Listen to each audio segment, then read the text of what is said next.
अस्सलामुअलैकुम व्यूअर्स, आप देख रहे हैं एजुकेशन सर्चर्स। आज का हमारा टॉपिक है ई कैट एम कैट के हवाले से ग्रेविटेशन, और ये फिजिक्स क्लास 11 में आप लोगों को पढ़ाया गया होगा। फॉर्मूले ट्रिक्स के हवाले से बात करेंगे and then E cat M cat के क्वेश्चंस के हवाले से बात करेंगे। तो वीडियो कंप्लीट वॉच कीजिएगा ताकि आपको पूरे कॉन्सेप्ट्स और क्वेश्चंस विद ट्रिक्स समझ में आ सके। चलिए स्टार्ट करते हैं वीडियो को। ग्रेविटेशन चैप्टर के अंदर हमारे पास जो पहला लॉ आता था वो आता था न्यूटन लॉ ऑफ ग्रेविटेशन, जिसके मुताबिक every body in this universe attracts every other body. सही, उनके मासेस चेंज हो सकते हैं m1 m2, और उनके दरमियान का जो डिस्टेंस है वो शो हो रहा है r² से। मैथमेटिकल एक्सप्रेशन है न्यूटन लॉ ऑफ ग्रेविटेशन का। फोर्स डायरेक्टली प्रोपोर्शनल है प्रोडक्ट ऑफ द मासेस और इन्वर्सली प्रोपोर्शनल है to the distance between the two bodies के स्क्वायर से। आप देखें रेडियस का स्क्वायर लगा हुआ है, डिस्टेंस बिटवीन टू बॉडीज का स्क्वायर। इस मैथमेटिकल एक्सप्रेशन से बहुत MCQs और ई कैट एम कैट के क्वेश्चंस निकले हैं, देखेंगे आगे चल के। फिर मास ऑफ अर्थ का एक्सप्रेशन हमारे पास आता है, ME रिप्रेजेंट कर रहा है मास ऑफ अर्थ बराबर है रेडियस ऑफ अर्थ का स्क्वायर इनटू ग्रेविटेशनल कांस्टेंट, जिसकी वैल्यू 9.8 या 10 राउंड ऑफ करके ले सकते हैं। एंड देन नीचे आ गया हमारे पास यूनिवर्सल ग्रेविटेशनल कांस्टेंट, जिसकी वैल्यू 6.67 एक्सपोनेंट -11 होती है। देन उसके बाद हमारा जो फॉर्मूला है वो है ग्रेविटेशनल एक्सेलरेशन हम कैसे निकाल सकते हैं। जनरल फॉर्मूला दिमाग के अंदर रखें, G मास ऑफ अर्थ, इसी से ड्राइव करा है मास ऑफ अर्थ वाले फॉर्मूले से, डिवाइडेड बाय r²।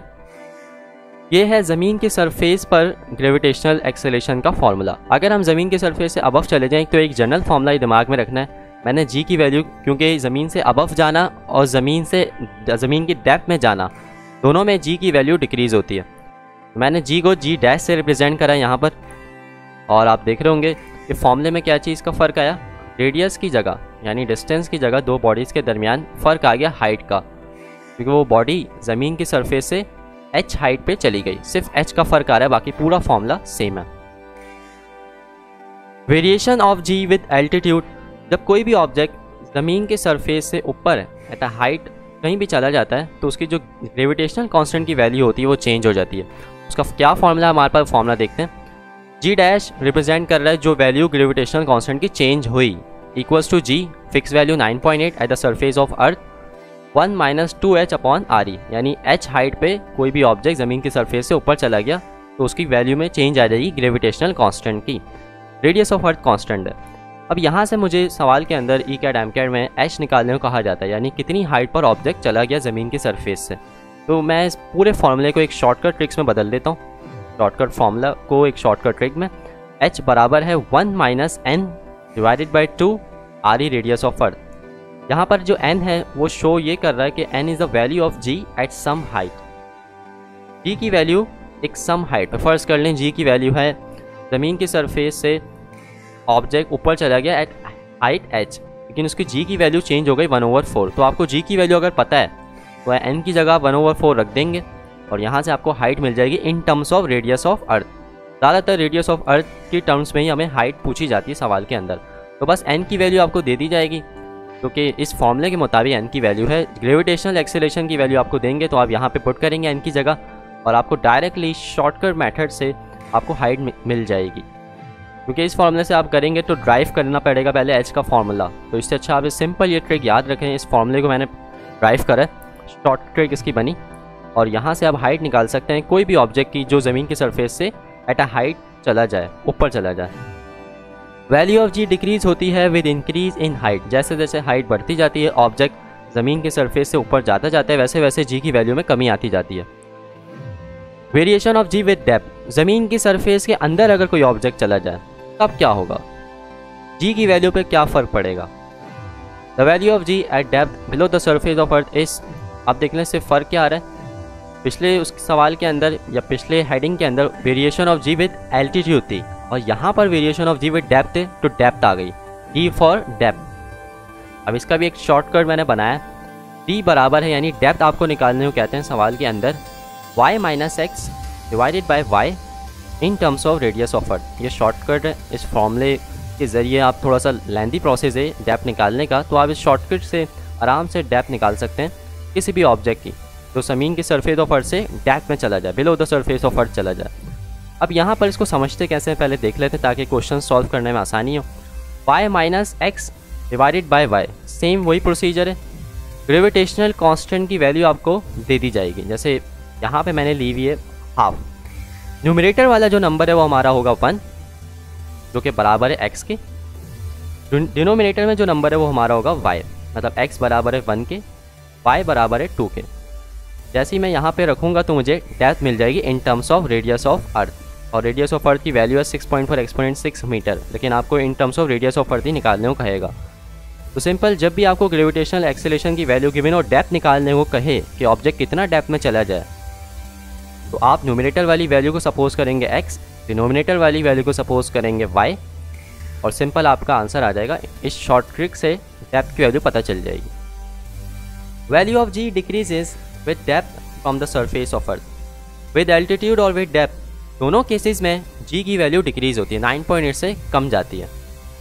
एक इंपॉर्टेंट पॉइंट देखते हैं, सेंटर ऑफ अर्थ पे g की वैल्यू क्या होती है। तो सेंटर ऑफ अर्थ पे g की वैल्यू लेते हैं हम 0, और इसका पूरा आपने डेरिवेशन करी होगी इंटर के अंदर, मैं उस डेरिवेशन में नहीं जाऊंगा, लेकिन ये पॉइंट बड़ा इंपॉर्टेंट है कि वैल्यू ऑफ g 0 होती है at the centre of earth. Wait of a body in an elevator, lift की बात हो रही है यहाँ पर।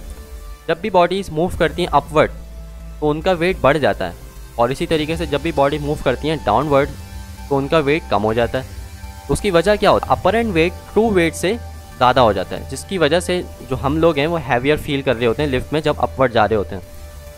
लेकिन on the second case when bodies are moving downward with an acceleration a, apparent जो हमारा वेट होता है वो कम हो जाता है ट्रू वेट से। अपरेंट वेट कहलाता है ये कि हर जगह चेंज होता रहता है अपरेंट वेट, तो अपरेंट वेट हमारा कम हो जाता है ट्रू वेट से। डेट्स वाई हम लाइटर महसूस करते हैं जब हम नीचे आ रहे होते हैं लिफ्ट के ज़रिए।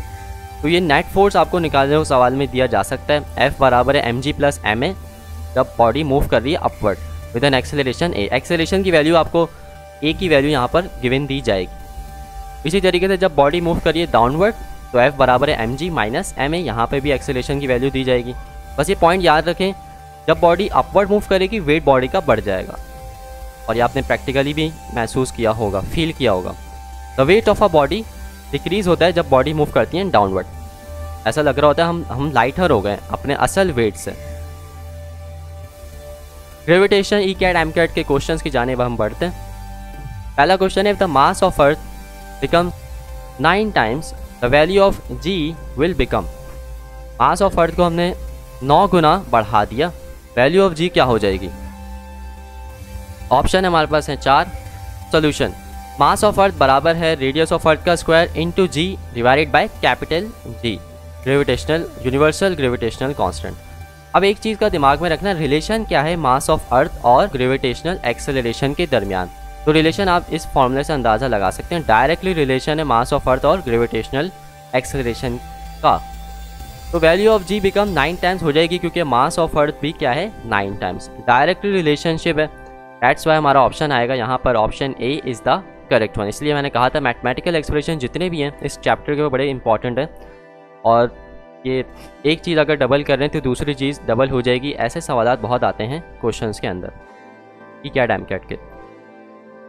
क्वेश्चन नंबर 2 है हमारे पास, an object weights 100 newton on earth surface when it is move to a point 1 earth radius above the earth surface. मतलब कि जितना अर्थ का रेडियस है उतना ही उसने डिस्टेंस कवर किया और अर्थ की सरफेस से अबव चला गया, मतलब h यहाँ पे बराबर है किसके, रेडियस ऑफ अर्थ के। अब कह रहे हैं उसका वजन क्या हो जाएगा, it weight will be. Option 4 आ गया हमारे पास, एक अर्थ डायग्राम भी आ गई।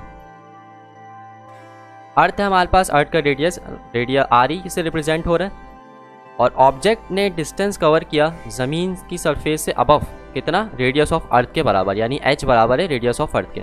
ज़मीन की सरफेस पे वेट है 100 Newton, above at the height of radius of अर्थ कितना वजन हो जाएगा। अब दिमाग में लड़ाना है कि वेट और ग्रेविटेशनल एक्सेलरेशन में क्या फ़र्क है, वहीं से हम अपना आंसर को निकालेंगे। फॉर्मूला हमारे पास आ गया, जी डैश बराबर है GME over RE plus h square. अब देखें यहाँ पर जो h है हमारे पास बराबर किसके, रेडियस ऑफ अर्थ के।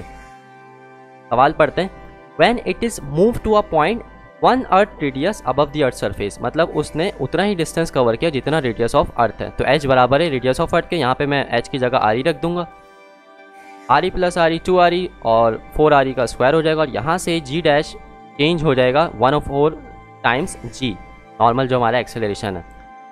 तो 1/4 टाइम्स जी हमारा चेंज हुआ, तो वेट भी क्या होगा हमारे पास 1/4 टाइम्स चेंज होगा, क्योंकि वेट डायरेक्टली प्रोपोर्शनल है ग्रेविटेशनल एक्सेलरेशन के।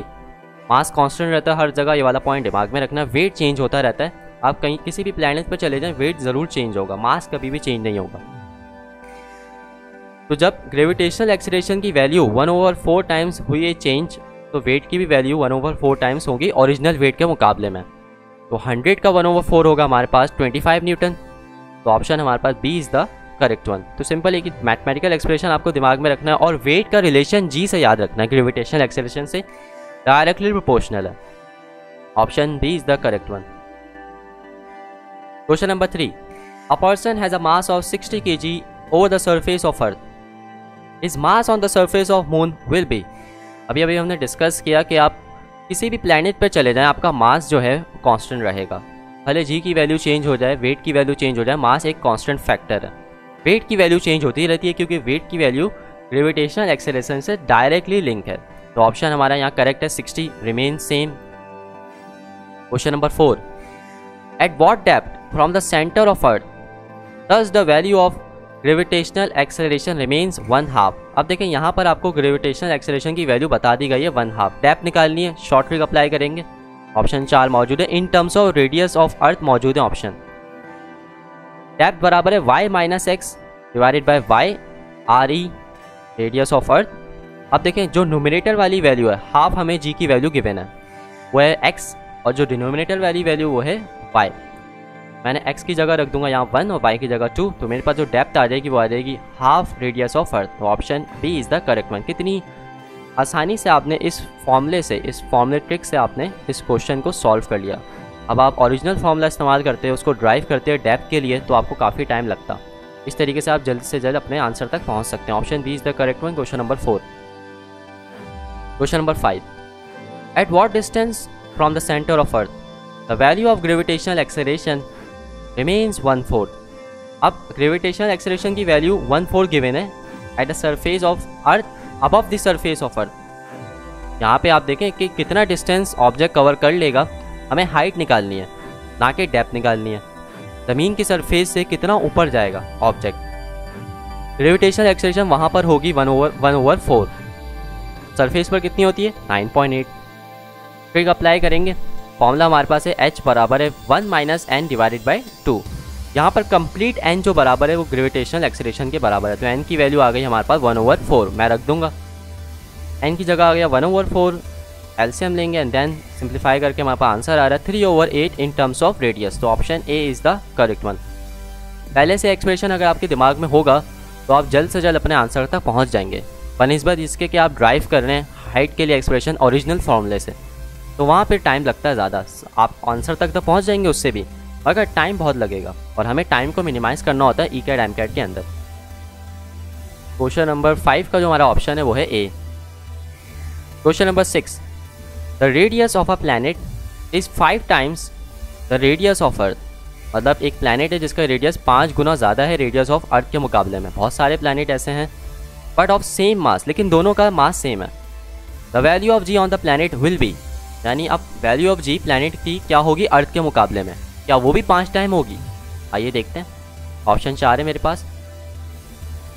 ग्रेविटेशनल एक्सेलरेशन, इस फॉर्मूले से अगर मैं रिलेशन फाइंड करूं ग्रेविटेशनल एक्सेलरेशन और रेडियस ऑफ अर्थ के दरमियान, इन्वर्सली लिंक है और स्क्वायर भी लगा हुआ है रेडियस ऑफ अर्थ पे। तो अगर radius of earth 5 Guna smaller है रेडियस ऑफ अ प्लैनेट से, आर ई की जगह मैं रख देता हूँ 5 आर ई का स्क्वायर। 5 का स्क्वायर हो जाएगा यहाँ पर 25 आर ई स्क्वायर। तो सिंपल अगर आप यहाँ पे देखें तो ग्रेविटेशनल एक्सेलरेशन की वैल्यू डिक्रीज हो रही है 1/25 times in terms of radius. तो यहाँ पर हमारा जो ऑप्शन करेक्ट है वो है option C, 1/25 times at the surface of earth.